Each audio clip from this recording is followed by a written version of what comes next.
What is now Jersey City was once a picturesque land on the banks of the Hudson River, inhabited by the Lenape Nation about 4,000 years ago. The Lenape, also known as the original people, survived by hunting, fishing, and farming their land. They were self-taught in basic astronomical knowledge, using it for planting and harvesting seasons. In 1609, an English explorer, Henry Hudson, on behalf of the Dutch West India Trading Company, sailed into the harbor, docking at an Indian trail named Communipaw. Hudson was said to have uttered, "It is as pleasant a land as one's eyes may look upon." The Lenape thought that the gods on these big boats had come to visit us. Initial relationships were friendly, and the Lenapes soon began trading with the Dutch, exchanging crops and beaver pelts for metal, tools, guns, and alcohol.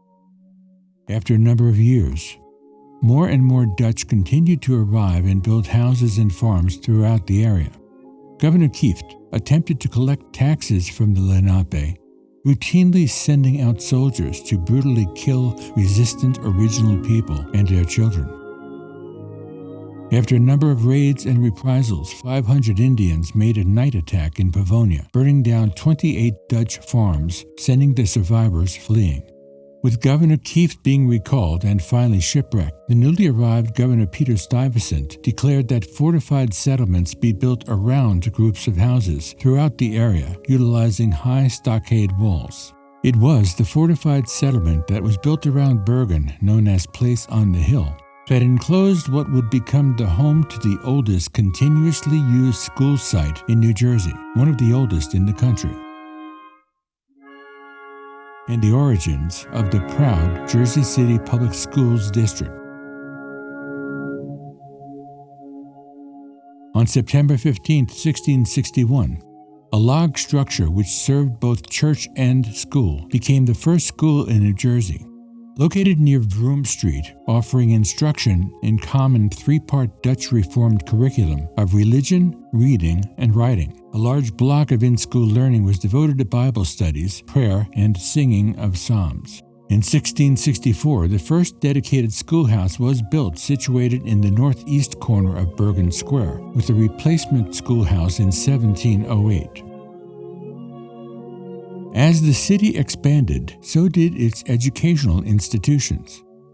In the 19th century, the establishment of public schools marked a significant shift in the educational landscape.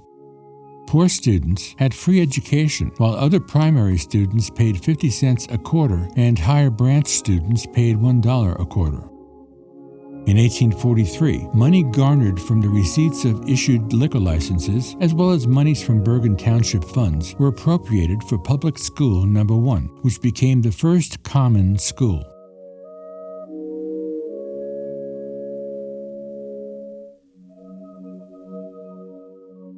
The Industrial Revolution facilitated the development of transportation systems such as railroads and canals.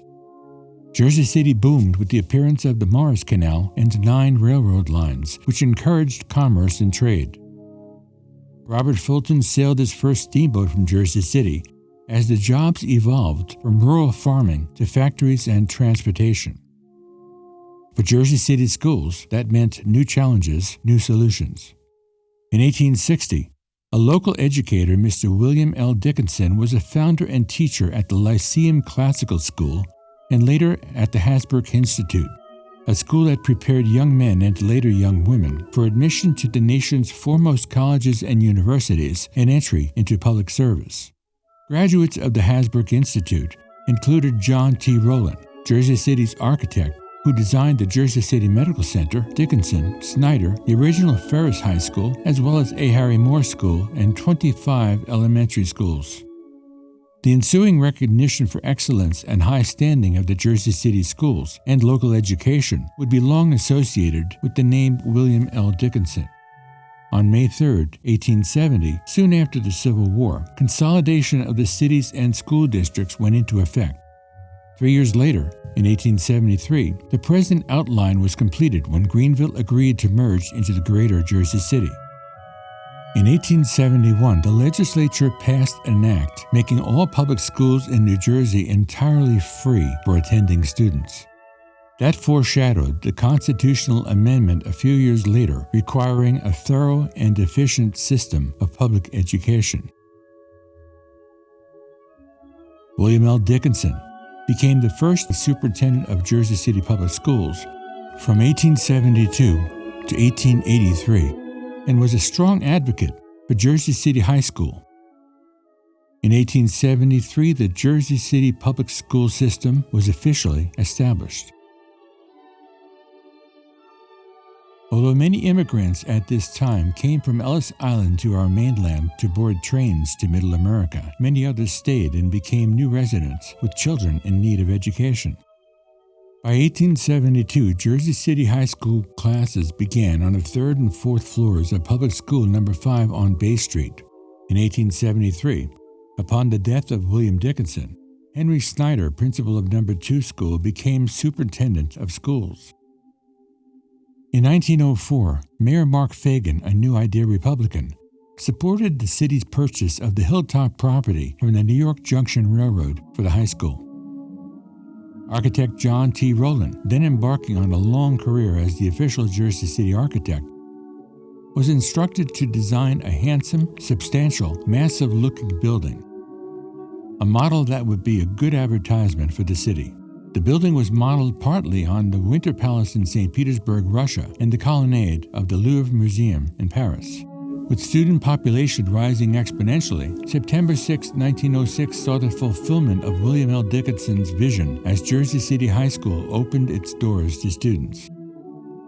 During World War I and II, Dickinson became home to government training of soldiers and began a continuing education program in its evening school.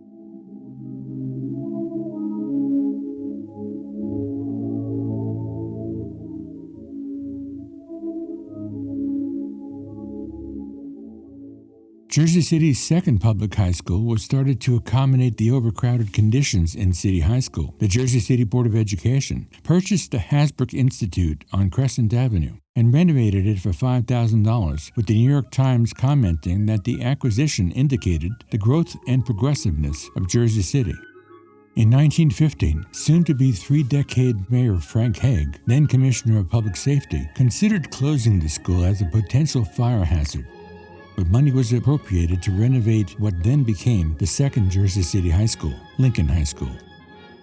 Snyder High School started as a junior high school in 1924 and was named for Henry Snyder, who had become a school principal in Easton, Pennsylvania by the time he was 21.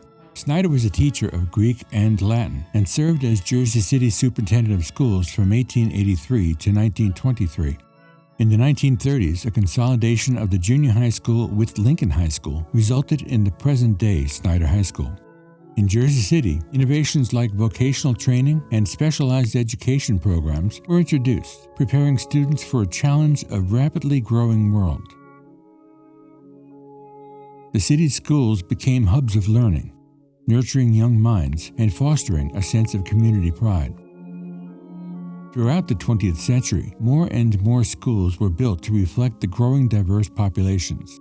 In 1989, Jersey City Public Schools with 28,000 students and 3,300 teachers received a chilling order from the New Jersey Department of Education announcing a planned 5-year takeover of all functions in the district, which would stretch to more than 3 decades of intervention.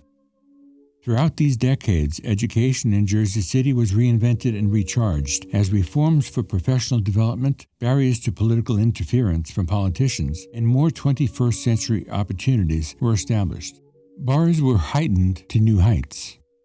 Opportunities for educating students were intensified and diversified in all schools. More advanced placement courses in world languages, math, science, physics, the arts, and beyond were made available to them. Teachers were given more opportunities to advance their skills and have been treated as full team partners with the district's efforts. Some of our schools rose to national status in both academics and sports. Many of our students were exposed to television production, content creation, scientific principles using the latest robotics, computers, and tools, travel to other lands, more intense, accelerated, and advanced courses, diversified visual and performing arts opportunities, and more in all the schools. And finally, on Wednesday, September 14th, 2022, full local control for the Jersey City Public School District was returned in its entirety to where it belongs, Jersey City. We honor our teachers who have tirelessly prepared our students for their futures in this ever-changing world. And we celebrate all those students who have moved forward through these 150 years to their destinies and beyond. From beyond 150 years ago to beyond our present day and into yours, we pass the torch of knowledge from the land behind the torch bearer.